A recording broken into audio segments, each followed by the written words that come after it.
அவனுக்கு என்னன்னா எப்பயுமே வாழ்க்கை ரொம்ப கஷ்டமாவே இருக்கு. என்ன பண்றது? இவ்ளோ கஷ்டம், பிரச்சனைகளா இருக்குதே! மகிழ்ச்சியா இருக்கிறதுக்கு எந்த ஒரு வழியுமே இல்லையா? அப்படின்னு சொல்லிட்டு ரொம்பவே வருத்தத்துல இருக்கிறான். அவன் வந்து ஒரு குரு கிட்ட போறான். குரு கிட்ட போய் தன்னுடைய பிரச்சனைகள் எல்லாத்தையுமே அந்த சீடன் சொல்றான். உடனே குரு வந்து உன்னோட பிரச்சனைக்கு நான் ஒரு சொல்யூஷன் சொல்றேன் அப்படின்னு சொல்லிட்டு அவர் வீட்டுக்குள்ள போயிட்டு ஒரு கிண்ணம் நிறைய உப்பும் இன்னொரு குவளை நிறைய தண்ணீரும் எடுத்துட்டு வராரு. எடுத்துட்டு வந்து அவன்கிட்ட கொடுக்குறாரு. இந்த குவளையில இருக்கக்கூடிய இந்த நீர்ல அந்த ஒரு கையளவு உப்பை எடுத்து நீ போடு, போட்டுட்டு நீ அந்த தண்ணீர் குடி அப்படின்னு சொல்றாரு.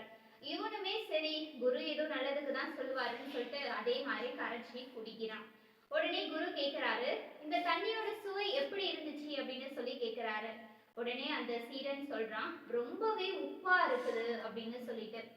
அடுத்ததா வந்து கையோட குரு வந்து ஒரு ஏரிக்கு கூட்டிட்டு போறாரு. அதே மாதிரி ஒரு கையளவு உப்பை எடுத்து அந்த ஏரியில போட சொல்றாரு. சீடரும் அதே மாதிரி எடுத்து ஒரு ஏரியில போடுறான். போட்டதுக்கு அப்புறம் இப்ப இந்த தண்ணியை எடுத்து குடி அப்படின்னு சொல்றாரு. சீடனுமே எடுத்து குடிக்கிறான்.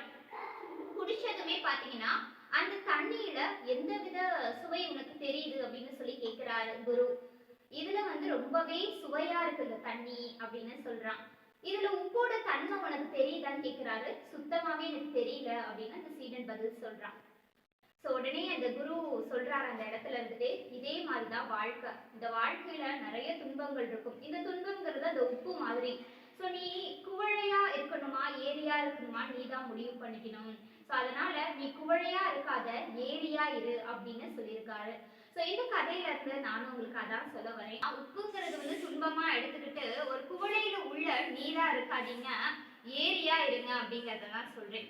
தேங்க்ஸ் ஃபார் வாட்சிங். Bye bye. நெக்ஸ்ட் வேற ஒரு கதையோட சந்திக்கலாம். அது வரைக்கும் நம்ம சேனலை சப்ஸ்கிரைப் பண்ணாம பார்த்துட்டு இருந்தீங்கன்னா மறக்காம சப்ஸ்கிரைப் பண்ணுங்க, லைக் பண்ணுங்க, ஷேர் பண்ணுங்க, கமெண்ட் பண்ணுங்க. தேங்க்யூ. Bye by.